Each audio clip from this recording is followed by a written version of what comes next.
بروبکس واسه ساخت، ترجمه و ادیت این ویدیو زحمت خیلی زیادی کشیده شدم، اما متاسفانه چند روزی هستش که یوتیوب با از بین بردن ساب و ویوهای شما داره این زحمات رو هدر میده. با گذاشتن یه کامنت انگلیسی و لایک کردن این ویدیو میتونید کمک کنید تا این اتفاق نیفته. God knows the truth. I know the truth. Most of the world knows the truth. And I genuinely believe that Allah is the best of planners. And whatever happens to me, regardless of whether I am martyred, regardless of whether they put a bullet in my brain, I know what I have done is good for the world, and the things I will do will continue to be good for the world.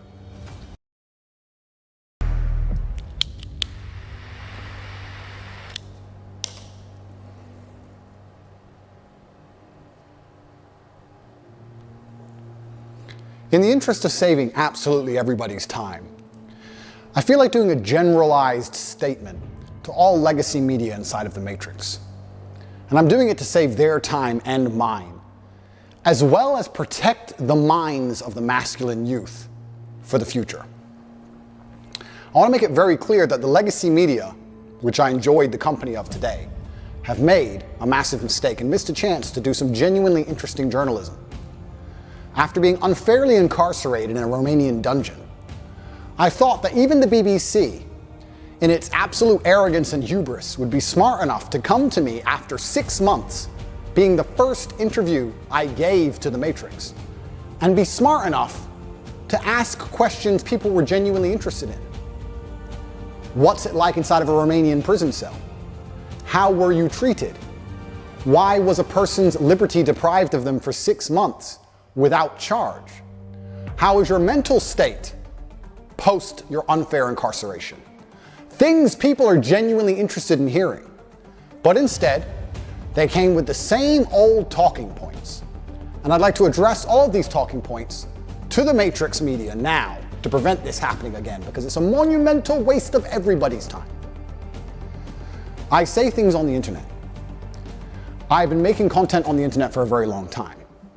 Finding a clip from 2016, 8 years ago, finding a 4-hour-long podcast from 2016, ignoring all context, ignoring everything positive I say about men and women in the world, and taking a single sentence and trying to pretend that's my entire worldview is not the bombshell you think it is. Nobody cares. Everybody understands what satire is. Everybody understands what a joke is. Everybody understands it's the internet. Everybody understands all of these things. Plus, the people who know the truth of my message are very capable of understanding what is satirical and what is true. People are not as stupid as you'd like them to be. Sitting down with me and missing the chance to have a genuinely interesting interview with genuinely interesting questions that people are interested in hearing the answers to, and instead attempting this attack to get this bombshell aha moment is never going to work. Because one, I'm too smart for all of you. And two, nobody cares. Nobody cares I made a joke 8 years ago, because everybody knows I was joking. And everybody knows the truth of my message. So you're wasting absolutely everybody's time. Worse than wasting everybody's time, what you're genuinely doing is damaging the minds of young men. And I think I have a responsibility as one of the most influential men on the planet to protect the minds of young men and all of the men who look up to me. Nobody, no young man below the age of 30 has any interest in what the BBC or the legacy media say. They don't care and they don't watch it, unless I appear on there. So when I sit across from a reporter who says that having a nice car makes you a misogynist, it's disingenuous. You and also the financial success correct. with a Bugatti and a cigar, but it comes with a side order of misogyny. How does having a Bugatti and a cigar come with misogyny? Because it's all mixed together in what you teach. I find that to be extremely dangerous rhetoric. I find that to be extremist rhetoric. And I think it's very dangerous for young men to think if they work hard for something in their lives, if they dedicate themselves and they're diligent and hardworking and they try hard, that they'll be a bad person. I hate the idea of a world where a man who dedicates himself to excellence so he can enjoy the finer things in life is criticized and ostracized and called horrible names purely because he's been a hardworking male. And I don't like young men hearing these extremist ideas. And they're only going to hear these extremist ideas if they watch the BBC, which is an extremist organization. And they're only going to watch the BBC if I talk to the BBC. So I feel like now that these people have proved themselves to be extremist and very damaging to the minds of young men, I have an obligation to not interact with them very much because I don't want them spreading their extremist propaganda. We have a men's mental health crisis. Young men are disenfranchised. The suicide rate amongst men is much higher than women, and everybody pretends to care. But when I come along and say, I am a man, I've been a man, I know how it feels to be a sad man and a happy man, and I found happiness through masculine achievement and strength, through working hard in the gym, through dedicating myself, through building a life worth living, through taking care of the people who I love, both male and female, through becoming financially successful, through sticking up for myself, through having opinions, through being a man of honor and courage. When I do these things, I'm ostracized and they're attempting to destroy my life. This goes beyond a few media interviews. They are attempting to put me in jail and destroy my life because I am helping young men. They don't care about men's mental health. They have no interest at all. In fact, the ideas they purport, like I've just explained, are genuinely damaging to the mindset of young men. On top of this, they waste everybody's time because their aha moment never works. Nobody's interested in it, and I destroy them with ease. But my hourly rate is high. It's not very fun for me to do. I just do it. It has to be done, but I don't particularly enjoy it. I allowed you into my home. I'm doing you a favor, giving you the first interview I'm giving to the public. You don't come here with a position of authority. You're not the police. I don't respect the BBC. I don't know you. You do not come here with a position of authority over me. We are equals. We are people. We're citizens of the world, and we sit here as equals. And I see you as my equal, and if you ask me questions, I can ask you questions back. For you to come here and sit down and pretend you're the Gestapo and that you don't have to answer my questions is disingenuous because I don't owe you anything. Asking questions and you answer. But I don't owe, no, however you want. This is a conversation, and I don't owe you any degree of authority over me. So let's make that clear. And that doesn't matter if you're a man or a woman or from the BBC or the CNN. I'm here to answer your questions and be honest with you and do you a favor. Great. And I'm doing you a favor. But you come here with loaded questions, you're trying to paint a narrative of me which is negative. I'm asking you about things you've said that people are concerned about. And that's fine, but you're not going to sit here and say you don't answer my questions because you're not above me.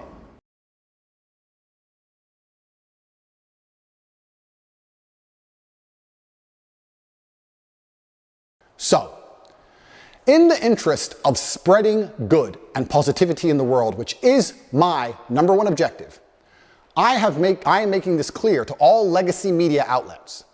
I will no longer interact with you for free. Nobody cares that you lie about me and nobody cares what you say. You have destroyed all of your credibility in the last 4 years of constantly lying about everything. And continuing to lie about me will only destroy your credibility further. I have an organization called TATE Pledge, which you can see.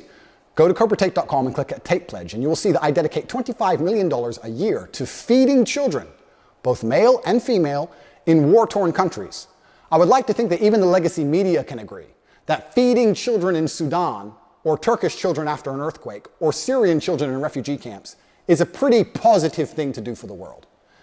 In my last BBC interview, she tried to spin it and say that what I'm doing is somehow negative because I'm only doing it for myself. But this is the level of delusion these people operate under. Because some people would look at that and say, okay, so before you got money from attracting people to your website by making controversial comments.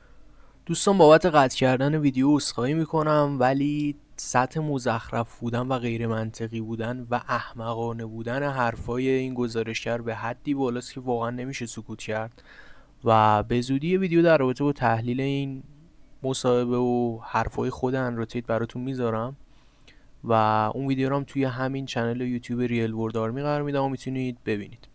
بریم سراغ ادامه ویدیو. But that might have got you into trouble, and so now you're looking for a new market. You're looking for a new market of followers who are attracted by a different sort of persona. I've always done the charity work, so that is obviously incorrect, and I have proof that I've always done the charity work, so you're wrong. TATE Pledge is funded 100% by me. This is my personal money. But I believe if the legacy media is intent on spreading hate, intent on spreading extremist ideologies, which it seems they are, not only the extremist ideology that men shouldn't work hard, but also a bunch of other ones which I don't need to mention because most thinking people understand what the legacy media is trying to purport on not only the population, but the young children of the world. And what they are trying to push is far more damaging than me saying you should go to the gym.